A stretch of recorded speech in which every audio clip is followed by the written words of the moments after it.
labas, aš esu Diana iš Vaikų linijos ir kviečiu tave savanoriauti Vaikų linijoje.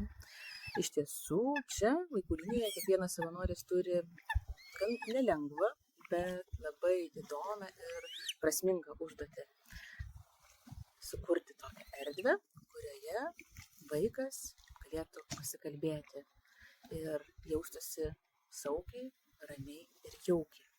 Vaikų linija teikia emocinę paramą vaikams ir paaugliams iki 18 metų telefonu ir internetu. Ir ši pagalba, ši emocinė parama yra anonimiška, konfidenciali ir nemokama. Taigi, tu taip pat gali tapti Vaikų linijos savanoriu, nes kai padedi kitam, padedi ir sau. Tai iš pradžių, kai savanoriai tik prisijungia į pirmuosius budėjimus, kai tik prasideda jų savanorystės kelias, dar neaiškus tas jausmas, kaip galiu padėti sau. Aš atėjau padėti kitiems, padėti kitam.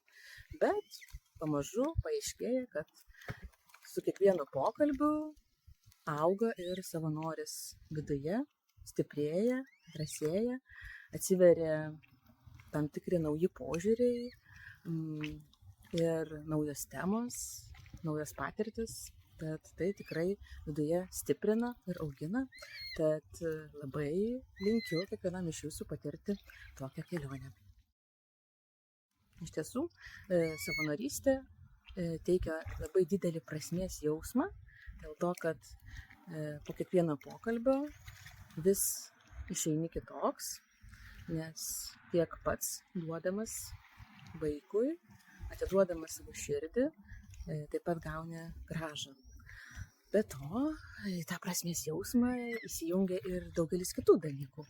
Tai ir pati bendruomenė Vaikų linijos, kur susitinka panašias vertybės turintys ir puoselintys žmonės. Taip pat čia užsimezga draugystės, taip pat čia atsiveria erdvės naujoms žinioms, naujiems savęs atradimams. Taigi, tikrai linkiu patirti tą prasmės jausmą. Dar noriu truputėlį papasakoti apie emocinę paramą internete. Vaikų linija teikia pagalbą čatų ir čatas veikia kasdien, tiek darbo dienomis, tiek savaitgaliais, nuo 14 iki 23 valandos. Taigi, savanoriai yra pasiekiami gan daug valandų per dieną, bet kiekvienas savanoris turi 3 valandų budėjimą. Jis budi 3 valandas ir dažniausiai 1 kartą per savaitę. Taigi mes to ir prašome, kad 1 kartą per savaitę prašome skirti laiko Vaikų linijai. Tas 3 valandas. Taigi per mėnesį ir gaunasi 12 valandų Vaikų linijai. To mes ir prašome įsipareigoti, kad po mokymų savanoris pradės jau savarankiškai savanoriauti, įsipareigotų Vaikų linijai skirti 200 budėjimo valandų. 200 valandų atrodo toks gan didelis skaičius, bet dažniausiai savo patogiu tempu galima jį įveikti per nepilnus 2 metus. Kokiegi yra pagrindiniai reikalavimai, norint tapti Vaikų linijos savanoriu? Yra 4 pagrindiniai žingsneliai, pagrindiniai reikalavimai. Pirmasis, tai žinoma, savanoris turi būti pilnametis asmuo, jam turi būti 18 metų. Antras svarbus dalykas, tai savanoris turi laisvai kalbėti ir rašyti lietuvių kalba. Trečias svarbus dalykas, tai savanoris turi būti neteistas už nusikaltimus, kurie yra susiję su vaikais.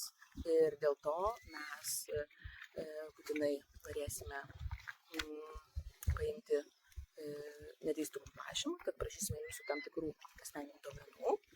Na ir 4 svarbus dalykas, tai noras įsipareigoti ilgalaikiai savanorystei. Ilgalaikė savanorystė, kaip ir jau minėjau, trunka ne mažiau kaip 2 metus, tad reikia gerai apsvarstyti, ar tikrai noriu ne vienai dienai, ne vienai savaitei, ne mėnesiui, ne keliems metams įsipareigoti, ar galiu skirti pakankamai tam laiko. Tai dėl savo laiko resursų, savo nusiteikimo skirti Vaikų linijai ilgesnį laiką ir taip pat svarbu rimtai apsvarstyti. Dar noriu papasakoti apie pačius paruošiamuosius mokymus. Kaipgi savanoriai pasiruošia savanorystėje. Ogi mokymai užtrunka išties nemažai, jie yra intensyvūs ir tęsiasi maždaug iki 4-5 mėnesių. Taigi per 4-5 mėnesius mes spėjame labai daug nuveikti, daug sužinoti, daug ištyrinėti, kad galėtume jaustis tvirtai ir galėtume jau daug žinodami, daug išmanydami keliauti į tikrus pokalbius.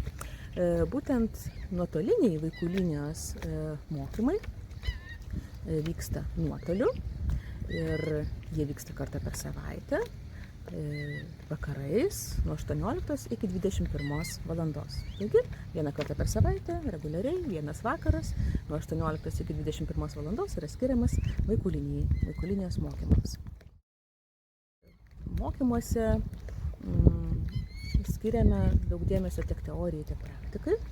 Taigi, jūs turėsite galimybę namuose, bet kada jums tinkamu laiku, kada jums patogu prisijungti ir tyrinėti teorinę medžiagą. O kai jau prisijungsime į nuotolinius susitikimus, kurie reguliariai vyksta kartą per savaitę, tuomet jau mes tyrinėsime, kaip jums sekasi suprasti tą teorinę medžiagą ir ją nagrinėsime jau praktiškai. Ką reiškia praktiškai? Tai bus įvairios praktinės užduotis, kurias galėsite atlikti didesnėse ir mažesnėse grupelėse, bendrauti su savo kolegomis, kurie taip pat mokosi kartu su jumis grupėje, nes susitikimai ir patys mokymai vyksta grupiniu principu. Taigi bus galimybė ne tik pačiam dalintis savo įžvalgom, savo supratimu ir savo patirtimi, bet tuo pačiu išgirsti ir kitus. Tai irgi labai vertinga patirtis. Daug kalbu apie mokymus nuotoliu, nes ir savanorystė pati vyks nuotoliu. Jau prisijungdami būtent prie šios savanorystės krypties, nuotolinių mokymų, jūs jau apsisprendžiate, kad taip pat savanoriausite nuotoliu. Nuotoliu savanoriauti galima iš bet kurio Lietuvos kampelio arba pasaulio kampelio. Taigi tai yra labai patogu nuolat keliaujantiems arba atokiau nuo didžiųjų miestų gyvenantiems būsimiems savanoriams. Ir nuotoliniuose mokymuose mes mokomės, kaip bendrauti su vaikais chatu. Taigi, kai jūs baigsite nuotolinius mokymus, jūsų nuotolinė savanorystė taip ir atrodys. Jūs prisijungsite nuotoliu ir bendrausite su vaikais ir paaugliais chate. Bendravimas chate išties yra labai įdomus ir tuo pačiu keliantis labai daug klausimų, kaip nematant ir negirdint vaiko ir paauglio, matant tik tai tekstą suvestą, jį suprasti, jam suteikti emocinę paramą, perduoti palaikymą, padrąsinimą, supratimą, kaip perteikti tą šilumą. Ir tikrai tai nėra lengva užduotis, taigi nuotolinėse mokymuose būtent to ir mokysimės. Kaip taip įmanoma, taip užmegzti ryšį su vaiku, kad net tekstinėmis žinutėmis vaikas jaustų, kad tikrai gavo daug palaikymo, pastiprinimo ir po pokalbio jaučiasi nurimęs, jaučiasi žymiai geriau. Nuotolinių mokymų metu jūs nuolat lydės vaikų linijos mokytojai, daug patirties savanorystėje sukaupę savanoriai. Tad tikrai jausite ir pastiprinimą, ir palaikymą, ir atsakymus į rūpimus klausimus taip pat nuolat gausite. Taigi tikrai kviečiame prisijungti. Beje, grafikas mokymų bus pateikiamas iš anksto, tad jau iš anksto galėsite susiplanuoti visus 4-5 mėnesius į priekį, nes datos jau bus tikslios numatytos.